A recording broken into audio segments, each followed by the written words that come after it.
Hi guys, let me show you how to make these sweet and crunchy chin chins at home. So start by taking 2 cups of all-purpose flour, and into that I went ahead and grated 1 lemon. I wanted to get the lemon zest, and after grating, this is what I got. I cut the lemon into 2 and then went ahead and squeezed juice from the lemon. Be sure to sieve the juice to get rid of the seeds as they are bitter. And you can use any flavor that you've got at hand if you do not have lemon. So I went ahead and added sugar. You can use 1 tablespoon. I used a 1/4 cup. Then went ahead and added 1/8 of a spoon of baking powder. Then give that a good mix. So next I started adding water gradually, and I used warm water, that is a 1/2 cup, and I was mixing as I add the water. Do not add the water all at once. Adding the water all at once may interfere with the consistency, and also one thing to note here is that the dough is going to be kind of hard. It is not soft. Just make the chin chin very crunchy, and like you can see, this is what you get. Do not add any water at this point, but you need to knead the dough a little bit using margarine just to make sure that it comes together nicely. And if you've got butter at hand, that is even better. And this is the appropriate dough for this recipe. And after the dough is ready, cut it into 2 before keeping it to rest for like 5 minutes. And I used a plastic wrap just to make sure that it doesn't stick on the table, and then covered that using a clean kitchen towel.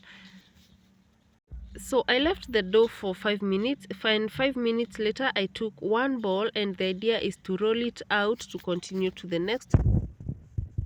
And the best way to roll the dough is to make sure that you're using a little bit of flour, just to make sure that it doesn't stick on the table that you are using. And after rolling it out, like you see here, this is my preferred thickness. You're going to cut the dough into very small pieces. Like you see here, the chin chins are usually very tiny. They are not big like mandazis. So go ahead and cut the dough like you see here on the video, and then you're going to make square shapes like I'm going to show you the ones that I made.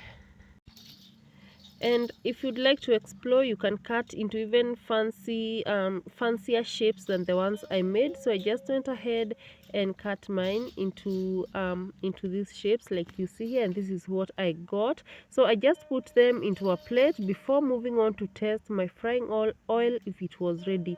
And if you put the oil was ready, so I just went ahead and added my chin chins. Like you can see here, I was adding one at a time, then I realized that it was taking too much time, so I went ahead, added everything from the plate, and then just spread that out. And the idea is to get golden brown color, so that it can be that is my preferred color, that is. So just give that a good mix like you can see here. Continue, keep turning both sides to ensure that they cook well.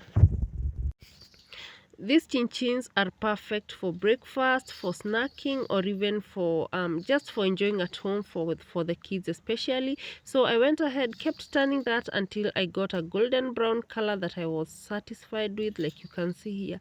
And one more tip, guys, after removing them from the hot oil, be sure to put them on a clean kitchen towel to get rid of any excess oil. And this was it. They were very crunchy, so yummy. I loved them so much. Thank you so much for watching. I hope you watch another video on this channel, and until next time, bye bye.